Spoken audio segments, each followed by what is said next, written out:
ನಮಸ್ಕಾರ. ನಾನು ನಿಮ್ಮ ಲಕ್ಷ್ಮೀ ಹೆಬ್ಬಾಳ್ಕರ್ ಮಾತಾಡ್ತೀನಿ.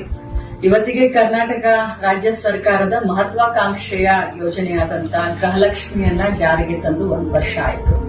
ಈ ಸಂದರ್ಭದಲ್ಲಿ ಕುಟುಂಬದ ಎಲ್ಲ ಯಜಮಾನಿಗಳಿಗೆ, ನನ್ನ ಗೃಹಲಕ್ಷ್ಮಿಗಳಿಗೆ ನಾನು ಹಾರ್ದಿಕ ಶುಭಾಶಯಗಳನ್ನ ಮತ್ತು ಅಭಿನಂದನೆಯನ್ನು ಸಲ್ಲಿಸ್ತೀನಿ.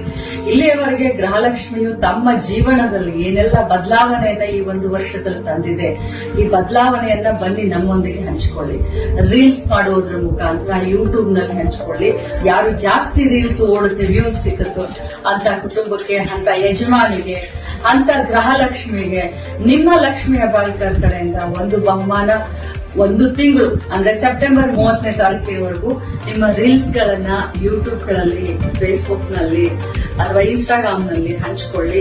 ಜಾಸ್ತಿ ವ್ಯೂ ಸಿಕ್ಕಂತ ರೀಲ್ಸ್ ಮಾಡದಂತವರಿಗೆ ನನ್ನ ಕಡೆಯಿಂದ ವೈಯಕ್ತಿಕವಾಗಿ ಒಂದು ಬಹುಮಾನವನ್ನ ಕೊಡ್ತೀನಿ.